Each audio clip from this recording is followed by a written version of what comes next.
Hoy, durante nuestra primera jornada, tendremos la ponencia de nuestro speaker central, seguido de dos bloques. Cada uno contará con un key speaker y un panel de discusión.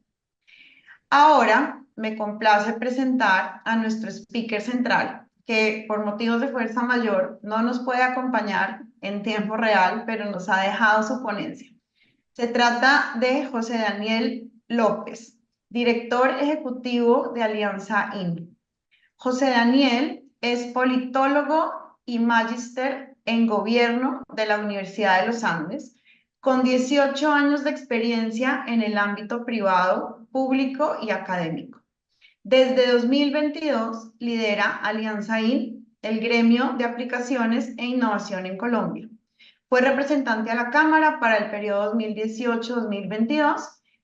y ha sido consultor sociopolítico, profesor de cátedra, asesor del Ministerio de Trabajo e investigador de Congreso Visible.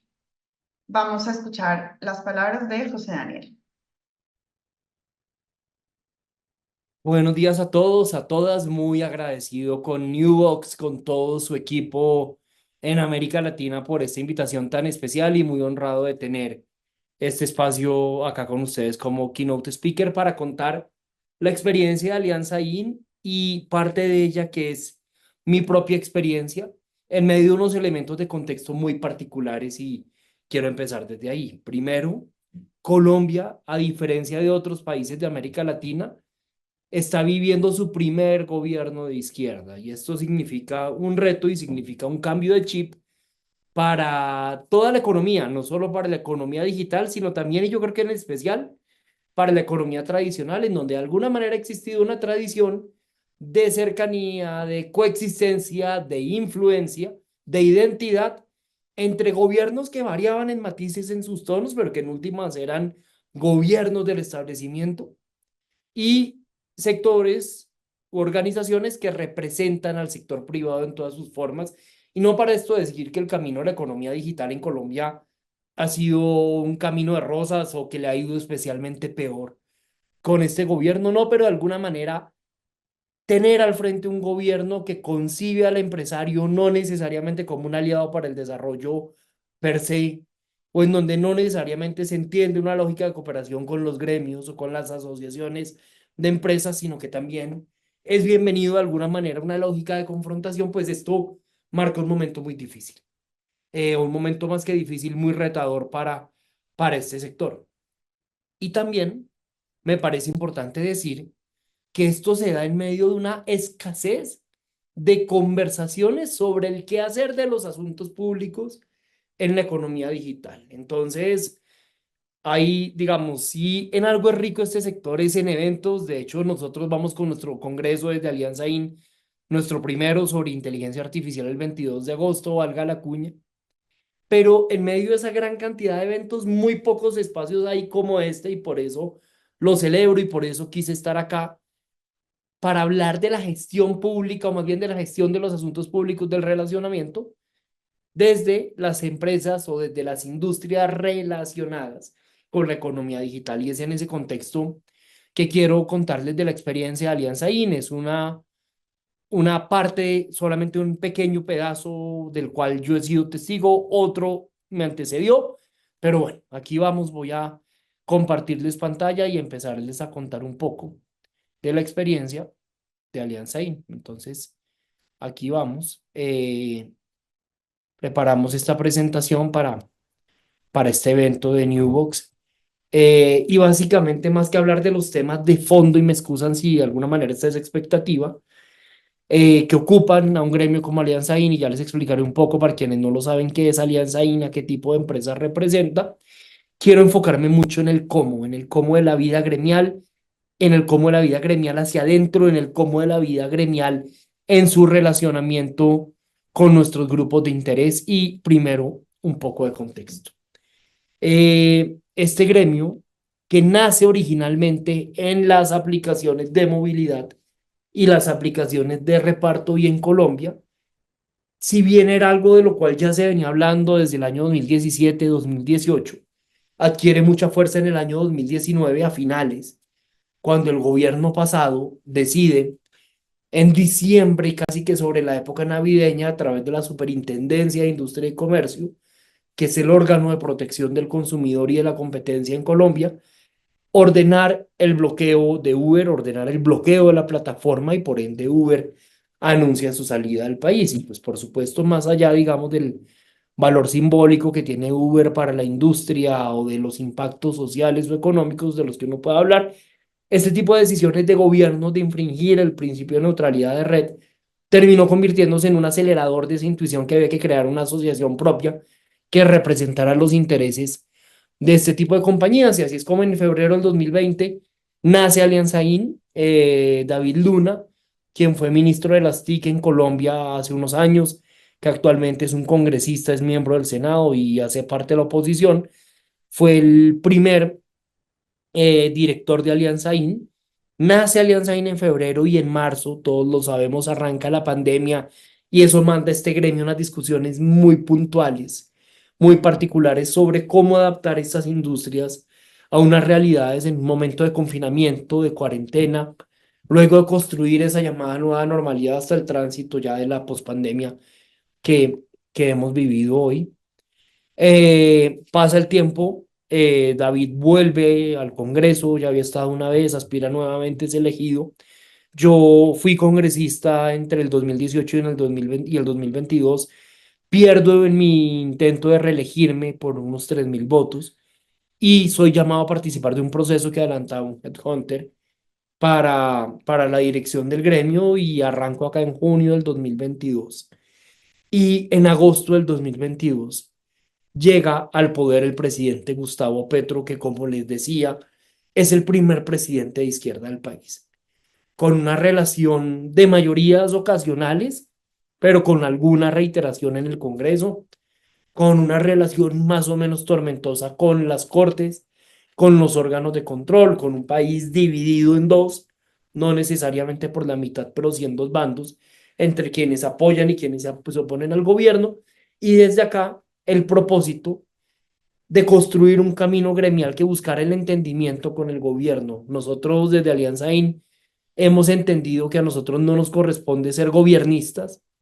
ni nos corresponde ser opositores. Nos corresponde jugar del lado de una industria que necesita trabajar en equipo con las autoridades para poder prosperar y para poder potenciar sus impactos positivos. Y entonces, en esas primeras de cambio de este nuevo gobierno, digamos de diciembre del año 2022 a octubre del año 2023, logramos o terminamos inmersos en tres acuerdos muy importantes con el gobierno. Y esto además lo debo decir con humildad, pero con claridad, porque los gremios han tenido una dificultad enorme en Colombia para llegar a acuerdos con el gobierno. Y nosotros en el primer año largo de gobierno logramos tres acuerdos distintos, de maneras muy distintas, y esto muestra de alguna manera por lo menos una forma distinta de hacer las cosas desde Alianza IN, que ha arrojado unos resultados muy puntuales para este sector. Por supuesto, resultados que no han estado exentos de vaivenes o de reveses, como es natural y como le ha tocado a todos los sectores de la economía. Y el primer acuerdo, lo mencionamos acá en este segundo recuadro, es un acuerdo un poco de control de daños que hace la industria, porque mientras ustedes saben, la OCDE está en toda su construcción de la política BEPS para que la tributación de renta o equivalente de las plataformas digitales se coordine globalmente. Colombia, a través del gobierno del presidente Petro y del entonces ministro de Hacienda, en especial José Antonio Campo, decide crear un impuesto nacional doméstico para las plataformas digitales que no residen fiscalmente en el país. Y hacemos todo lo posible desde el alcance de un gremio para procurar que esa iniciativa no prospere. Al final entendimos que era un punto de honor para el ministro de Hacienda, que es el hombre más importante en el trámite de una reforma tributaria, y entendimos que no había un camino distinto al de lograr un acuerdo que no era el soñado, porque seguramente el acuerdo que se habría soñado el sector de las plataformas digitales, al menos de quienes residen fiscalmente en el exterior, habría sido no el de no tributar, porque de hecho estos servicios ya pagan IVA en Colombia desde el 2017, pero sí el que esa tributación de renta se derivara de un acuerdo internacional y no de una medida unilateral de un país, porque eso genera una especie de canibalismo tributario y de incentivos negativos para los otros países. Pero ya, digamos, dado el estado de cosas, este gremio llega a un acuerdo con el gobierno nacional, con el ministro de Hacienda, con el director de la DIAN, que permite que ese impuesto, que era el 5% de los ingresos, baje al 3% de los ingresos y que permite que no entrara a vigencia de manera inmediata, que habría sido muy complejo para el sector, sino que entre en vigencia a partir a partir del año siguiente, que viene a ser básicamente el año 2024. Eh, Perdón, un momento que acá se me fue la pantalla. Muy bien. Entonces, eso es lo primero. Lo segundo que ocurre, no, perdón, perdí mi pantalla, ya me aseguro de volver a ella. Listo, ya debe haber vuelto. Un momento, excúsenme. Muy bien, aquí estamos nuevamente. Un segundo acuerdo ocurrió de una manera muy distinta y fue un acuerdo en medio de la tempestad, cuando una entidad puntual del gobierno, la Superintendencia de Transporte, quiso impulsar un proyecto de ley para que las aplicaciones de movilidad pudieran ser bloqueadas autónomamente, casi por parte de esa superintendencia o con el cumplimiento de causales, digamos, derivadas de su mera observación o de su mera operación, que a los usuarios les pudieran poner multas que entonces equivalían a los $2.500 por tomar un servicio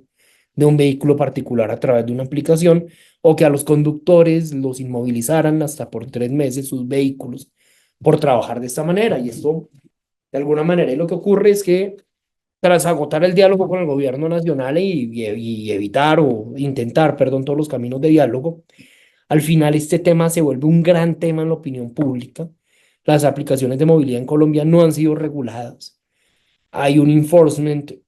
más o menos fuerte por parte de autoridades territoriales, instigado por los distintos gobiernos nacionales, pero la opinión pública está absolutamente del lado digamos, del trabajo a través de estas plataformas, y el impacto social es absolutamente positivo. Hay más de 100.000 familias que trabajan por acá.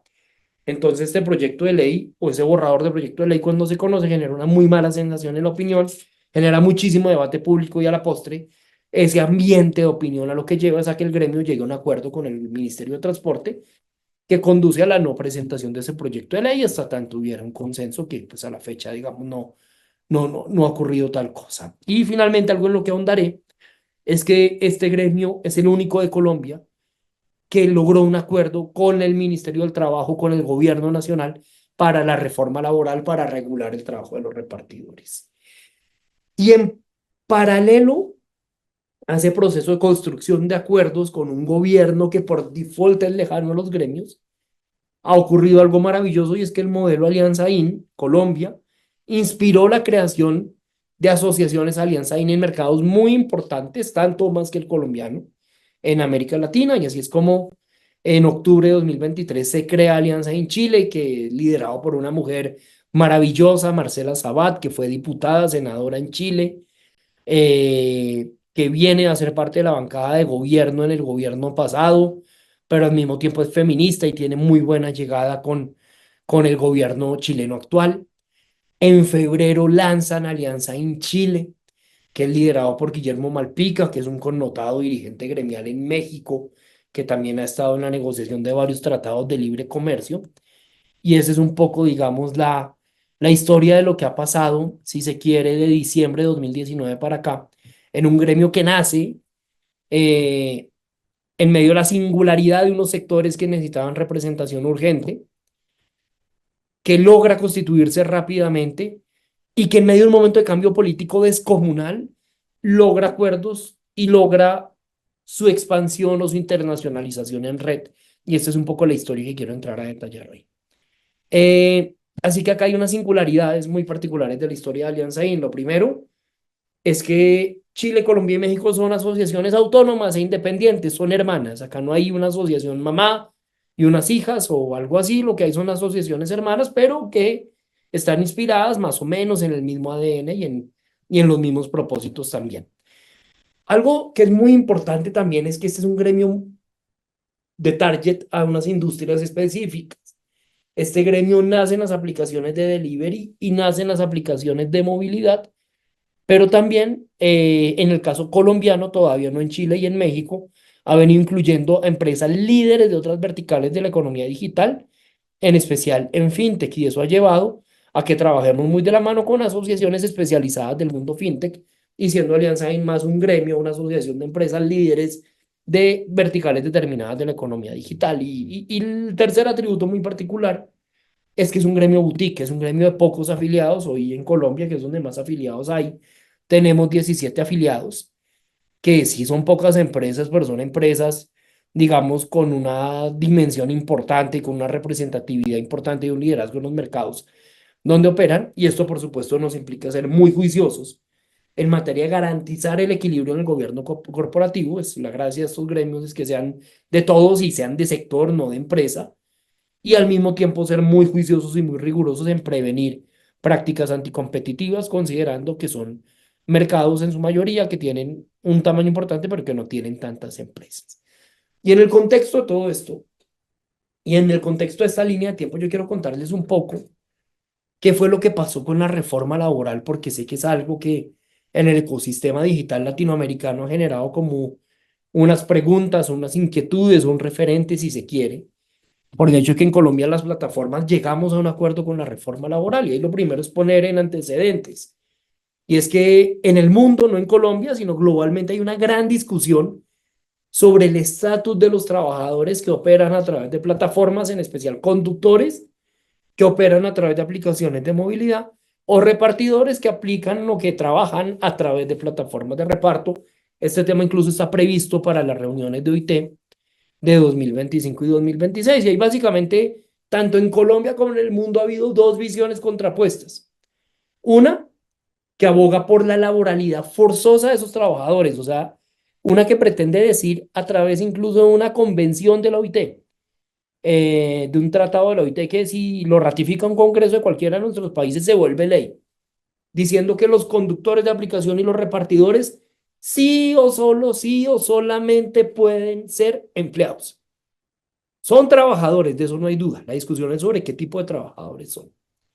Y había otra visión tradicional desde las empresas de plataformas que dicen que estas son personas que se conectan cuando quieren, que se desconectan cuando quieren, que escogen qué órdenes toman, qué servicios prestan y que en ese sentido son trabajadores independientes puros y duros. Y esa misma fotografía se presentó en Colombia cuando al llegar el gobierno del presidente Petro empieza a construir un proyecto de ley que radica en marzo de 2023 en donde dice que todas las personas que trabajaran a través de plataformas georreferenciadas, que era el término que usaban para agruparnos, solamente podían hacerlo en contratos de trabajo con subordinación, o sea, con horario, con cesantías, con vacaciones, con todos esos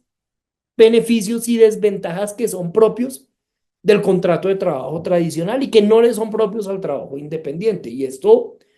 pues, tenía una serie de impactos muy graves, uno general para el derecho laboral, y es que habría sido la primera vez que un oficio hubiera sido encuadrado laboralmente. O sea, imagínense decir que los conductores de aplicación solo pueden ser empleados, equivale a decir mañana que los abogados solo pueden ser independientes o que los arquitectos solamente pueden tener un contrato a término fijo. Pero segundo, esto naturalmente desnaturalizaba el modelo de negocio de las aplicaciones que intermedian este tipo de servicios, ya que justamente es la flexibilidad, es la autonomía, es la adaptabilidad, uno de sus valores agregados, y si usted le quita eso, le quita el ADN. En nuestras cuentas, si se seguía ese camino, se iban a destruir más de 100.000 trabajos, juntando las dos industrias, y va a haber pérdidas multimillonarias para los comercios, se calculaban en 2 billones de pesos colombianos anuales para el caso de los comercios que venden a través de plataformas de reparto, perdón, y por supuesto era un impacto negativo en el recaudo tributario de unas plataformas que ya para esa época se sabía que iban a pagar un impuesto equivalente a renta, como les contaba, la presencia económica significativa, y que además sus servicios eran grabados con IVA. A partir de ahí, ¿a qué nos dedicamos nosotros? No a defender nuestro discurso de toda la vida, y eso es muy importante decirlo acá, porque muchas veces se cree, no en el mundo de los asuntos públicos, pero sí afuera,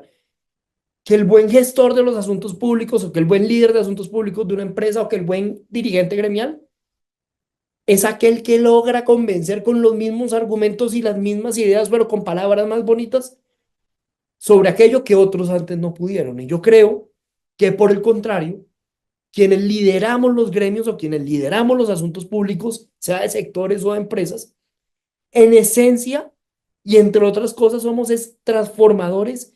internos de paradigmas, de creencias y de límites que se van construyendo en el día a día. Entonces a lo que nos dedicamos fue a construir un acuerdo interno, y ustedes saben que los acuerdos internos toman su tiempo y deben cocinarse bien, y no solo tienen un componente técnico, sino también un componente político relevante a la hora de su presentación, y le llevamos al gobierno una propuesta diciendo que nosotros estábamos dispuestos a que ellos fueran independientes, eso sí, pero que estábamos dispuestos a contribuir con el pago de su seguridad social. Y ya les detallo eso. Esa idea la desecha el gobierno originalmente, pero luego el hundimiento de la primera versión de la reforma laboral retoman su propuesta y hoy tenemos un acuerdo, que es un acuerdo que es ícono en Colombia y que creo que vale la pena ser mirado en otros países. Digo que es ícono en Colombia porque es el único acuerdo de un gremio con el Ministerio del Trabajo y que es respaldado por las mayorías de repartidores que son la población objeto de esta regulación, en donde uno, delimitamos la discusión a las aplicaciones de reparto. En Colombia creemos, y el gobierno comparte esa opinión, que para usted regular el trabajo de los conductores que operan a través de aplicaciones de movilidad, debe primero regular las aplicaciones de movilidad. O si no, se va a tener unas personas reguladas laboralmente, pero perseguidas en la calle mientras trabaja. Segundo, el acuerdo contempla que las dos modalidades son válidas, que puede haber, si, según lo acuerden las partes, o empleados o trabajadores independientes, que si son empleados, pues aplican todas las condiciones del contrato de trabajo tradicional, pero si son independientes, gozan de una protección reforzada y esto es distinto y esto fue lo más, tal vez valioso, pero al mismo tiempo lo más difícil de construir. Y es que por un lado, la seguridad social que en Colombia se calcula sobre el mes en general, sobre salario mínimo mensual, para quienes ganen menos de eso, o para ciertos oficios sobre salario mínimo semanal, acá logramos que la seguridad social se calcule sobre salario mínimo por horas, que eso tiene sentido para un 70-80% de los repartidores que se conectan menos de 20 horas al mes a trabajar en Colombia. Y al mismo tiempo, así como logramos innovar con el tema de la seguridad social calculada sobre horas, innovamos en que si bien cuando ellos sean independientes, de todas maneras, nosotros asumimos una responsabilidad sobre la seguridad social como empresas, pagando el 60% del aporte en salud, el 60% del aporte en pensión y el 100% del pago de los riesgos laborales. Este acuerdo, que por supuesto debe ser refrendado por el Congreso y justamente hoy está programado en la mañana el debate de la reforma laboral, es el primer acuerdo no solo que se logra en Colombia en torno a esta reforma, sino que es la primera vez en el mundo. Recientemente Brasil tomó un camino más o menos parecido en una de sus industrias, pero fue el primer gobierno, de acuerdo entre un gobierno de izquierda y las empresas de plataformas. ¿Qué lecciones nos ha quedado de esto? Y con esto cierro, reiterando mi agradecimiento a Newbox y a ustedes por la atención. Primero, que el primer reto es hacia adentro, que nosotros estamos llamados a ser transformadores de nuestro mundo interno, que en el mundo tech es muy importante no solamente pensar desde puertas hacia adentro, sino también con la posibilidad de ponernos en los zapatos del interlocutor externo para entender qué le genera valor, qué le genera confianza, qué le facilita su vida, que cambia objetivamente las realidades, que es lo más importante, y desde la interna nuestra darnos la pela, como decimos en Colombia, para construir propuestas de valor para nuestros stakeholders. Y esto, por supuesto que no es fácil. Esto implica procesos de negociación, de convencimiento, la paciencia, la persuasión, la claridad en la transmisión de los riesgos, en la claridad en la transmisión de los beneficios, el trabajo en equipo con los abogados expertos, con las empresas del sector, en la explicación de los temores. Todos esos pequeños ingredientes terminan siendo, digamos, necesario conjugarlos muy bien para poder producir ese cambio interno, porque el primer reto, vuelvo y digo, es hacia adentro. Segundo, que esto podría llamarse también paciencia y más paciencia y más paciencia, es entender que nuestras relaciones con las autoridades públicas no siempre, de hecho pocas veces, parecen relaciones simétricas o de las que podamos esperar reciprocidad. En Colombia, al menos por nuestra idiosincrasia política, es normal que uno tenga una cita con un alto o medio funcionario para un tema importante para el sector y que lleguen tarde o no cumplan las reuniones o que en la reunión haya momentos hostiles. No irrespetuosos, por supuesto, eso sí pasa muy poco. O que las reglas de juego de la conversación cambien sobre la marcha.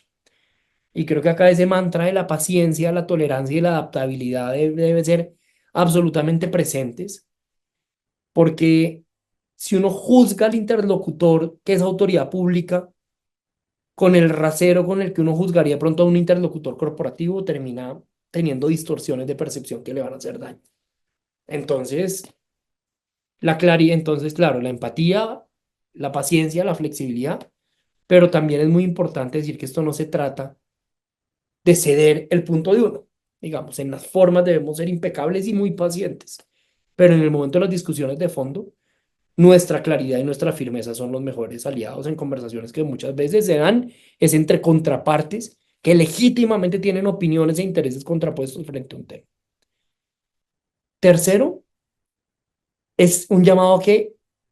y esto no lo cuestionamos mucho en la interna del gremio, es tener mucho cuidado con los supuestos internos.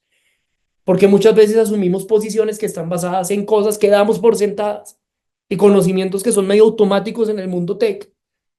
pero que podemos estar dando por sobreentendidos. Entonces uno llega a una reunión con una autoridad y uno dice, oiga, señora, señor, usted no me puede bloquear la aplicación porque es que hay un principio de neutralidad de red. Corra una encuesta en el Congreso y yo fui congresista y yo incluso pude haber caído en algún momento en eso.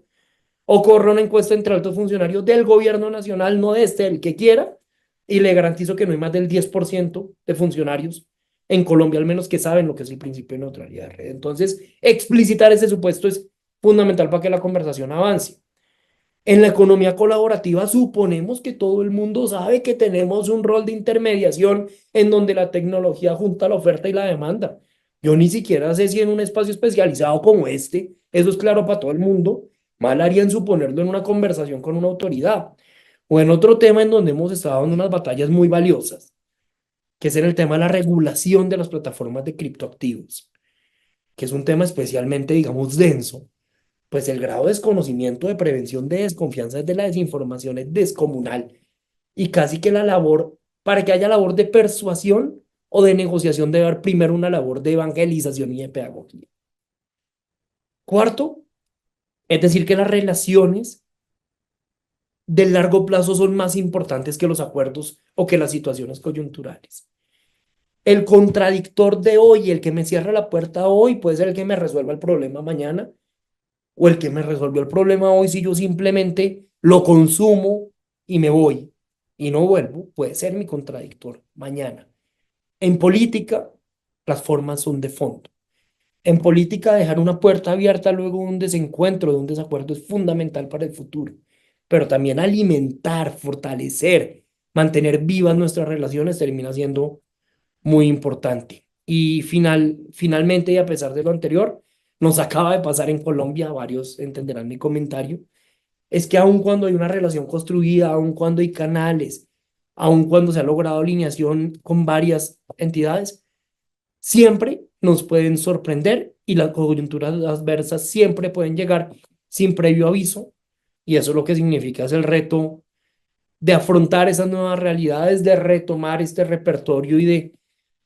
de ayudarle a esta industria de la mejor manera a entender, a descifrar, a traducir y a generar soluciones estratégicas para este tipo de situaciones complejas y sorprendentes que siempre surgen en la gestión de lo público. Es eso por ahora. De nuevo, Nivox, muchas gracias por organizar este evento, pero sobre todo por ponernos a hablar de los asuntos públicos en el mundo digital. Muchas gracias.